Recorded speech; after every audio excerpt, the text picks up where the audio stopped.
Baik, saya Isolihat akan menjelaskan mengenai jenis-jenis dan sifat-sifat segi 4 dan segi 3.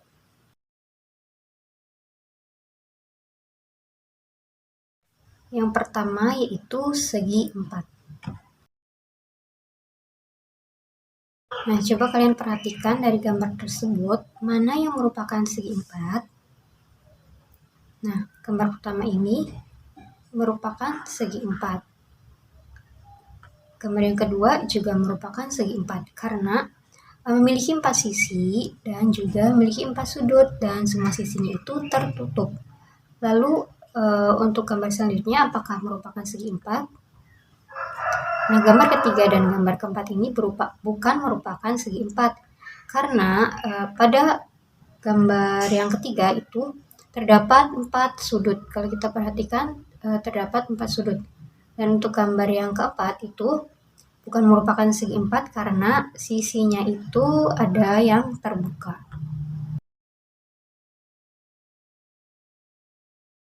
Nah, jadi jenis-jenis segi 4 itu ada beberapa macam.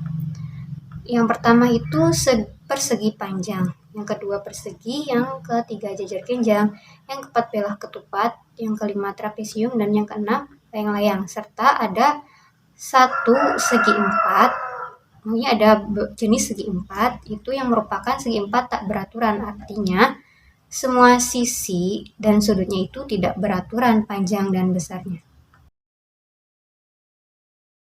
Nah, lalu sifat-sifat dari segi 4. Ada beberapa sifat segi 4. Yang pertama yaitu setiap pasang sisi berhadapan sejajar, berlaku untuk persegi panjang, persegi jajar genjang, dan belah ketupat. Yang kedua, sisi berhadapan sama panjang, berlaku untuk persegi panjang, persegi jajar genjang, dan belah ketupat. Semua sisi sama panjang, berlaku untuk persegi panjang dan belah ketupat. Yang keempat, sudut berhadapan sama besar, ini berlaku untuk persegi panjang, persegi jajar genjang, dan belah ketupat. Lalu yang kelima, semua sudutnya sama, ini berlaku untuk persegi panjang dan persegi. Lalu yang keenam, masing-masing diagonal membagi daerah atas dua bagian yang sama, ini berlaku untuk persegi panjang, persegi jajar genjang, dan belah ketupat. Lalu yang ketujuh, kedua diagonalnya berpotongan di tengah masing-masing. Nah, ini berlaku untuk persegi panjang, persegi jajar genjang, serta belah ketupat. Lalu selanjutnya, sifat yang kedelapan yaitu kedua diagonal saling tegak lurus. Ini berlaku untuk persegi panjang, belah ketupat, dan layang-layang. Lalu hanya ada sepasang sisi yang sejajar. Ini hanya berlaku untuk trapesium. Lalu memiliki simetri lipat sebanyak 1. Ini berlaku untuk layang-layang. Memiliki simetri lipat sebanyak 2. Berlaku untuk persegi panjang dan belah ketupat. Memiliki simetri lipat sebanyak 4. Ini berlaku untuk persegi panjang saja. Lalu memiliki simetri putar sebanyak 1, ini berlaku untuk trapesium dan layang-layang saja. Lalu memiliki simetri putar sebanyak 2, ini berlaku untuk persegi panjang, jajar genjang, dan belah ketupat. Lalu memiliki simetri putar sebanyak 4, itu hanya berlaku untuk persegi. Selanjutnya yaitu segitiga. Ada beberapa jenis segitiga. Yang pertama yaitu segitiga sama kaki, sama sisi. Yang kedua, segitiga siku-siku. Yang ketiga, segitiga sama kaki. Dan yang keempat, segitiga sembarang. Nah, ada beberapa sifat segitiga yang secara umum. Yang pertama itu yaitu memiliki 3 buah sisi. Sifat yang kedua memiliki 3 buah sudut. Dan sifat yang ketiga itu jumlah besar ketiga sudutnya itu 180 derajat. Artinya jika kita menjumlahkan ketiga sudutnya, itu jumlahnya itu 180 derajat. Nah, dari sifat yang secara umum tersebut, ada sifat segitiga secara khusus. Nah, untuk segitiga sama sisi, yaitu sifatnya yaitu ketiga sisi sama panjang dan ketiga sudutnya sama besar, yaitu 160 derajat. Lalu untuk segitiga siku-siku bisa salah satu sudutnya itu 90 derajat. Lalu untuk segitiga sama kaki terdapat 2 sisi sama panjang dan 2 sudut sama besar. Lalu untuk segitiga sembarang itu panjang sisi dan besar sudutnya masing-masing itu berbeda. Sekian penjelasan saya mengenai segi jenis-jenis dan sifat-sifat dari segi 4 dan segi 3. Bismillahirrahmanirrahim. Nama saya Kokom Komaria dengan NIM 1908-1050-11. Pada video ini saya akan membahas tentang keliling dan luas segi 4 dan segi 3. Ada subpoinnya adalah keliling dan luas, di mana kita akan membahas segi 4 dan segi 3. Pertama, kita akan membahas tentang keliling dan luas segi 4, yaitu ada persegi. Untuk luas persegi adalah S kali S, dan untuk kelilingnya adalah 4S. Contohnya, sebuah persegi memiliki panjang sisi yaitu 8 cm. Berdasarkan panjang sisi tersebut, hitunglah keliling dan luas persegi tersebut. Jadi yang ditanyakan adalah keliling dan luas, dan diketahui 8. Maka untuk kelilingnya adalah 4 kali S, 4 kali 8 sama dengan 32 cm. Selanjutnya untuk luasnya adalah S kali S, yaitu 8 kali 8 sama dengan 64 cm persegi. Selanjutnya adalah keliling dan luas persegi panjang. Untuk kelilingnya adalah 2P tambah 2L. Untuk luasnya adalah P kali L, di mana P sama dengan panjang dan L sama dengan lebar. Untuk contohnya, diketahui panjang dan lebar sebuah persegi panjang adalah 10 cm dan 7 cm. Tentukanlah keliling dan luas persegi panjang tersebut. Diketahui panjangnya 10 cm, lebarnya 7 cm. Maka untuk kelilingnya adalah 2 kali dalam kurung P tambah 7 sama dengan 2 kali 17 sama dengan 34 cm. Untuk luasnya, panjang kali lebar yaitu 10 kali 7 cm sama dengan 70 cm persegi. Selanjutnya adalah jajar genjang. Bisa dilihat gambarnya. Untuk rumus kelilingnya adalah 2A tambah 2B. Untuk luasnya adalah alas kali tinggi. Untuk contohnya, jika sebuah jajar genjang mempunyai panjang sisi yaitu 14 cm dan 10 cm, dan kemudian tinggi 9 cm, ditanyakan berapa keliling dan luas jajar genjang tersebut. Maka untuk kelilingnya adalah 2 kali dalam kurung A tambah B, maka sama dengan 2 kali dalam kurung 14 tambah 10 sama dengan 2 kali 24 cm sama dengan 48 cm. Untuk luasnya alas kali tinggi yaitu 14 kali 9 sama dengan 126 cm persegi. Selanjutnya ada trapesium, bisa dilihat gambarnya. Untuk rumus kelilingnya adalah AB tambah BC tambah CD tambah AD. Untuk luasnya setengah kali dalam kurung A tambah B dikali tinggi. Untuk contohnya, hitunglah keliling dan luas trapesium pada gambar di samping. Bisa lihat gambarnya. Untuk alasnya adalah 27 cm, kemudian B-nya adalah 15 cm, C-nya 8 cm, D-nya 10 cm, dan T-nya adalah 9 cm. Maka untuk kelilingnya adalah A tambah B tambah C tambah D akan menghasilkan 60 cm.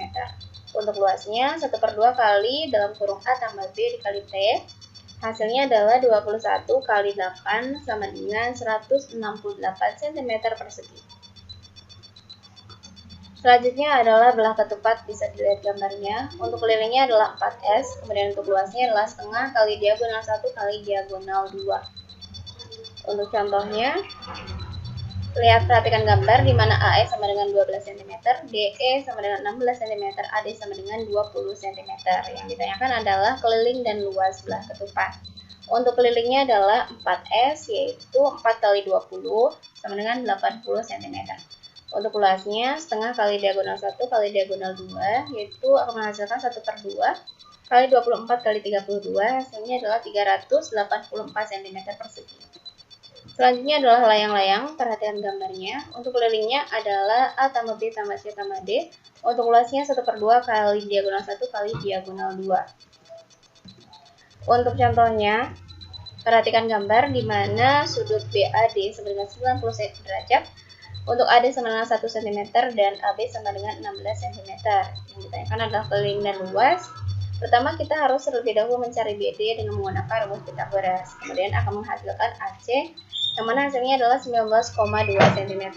Maka untuk kelilingnya adalah 56 cm dan luasnya adalah 192 cm persegi.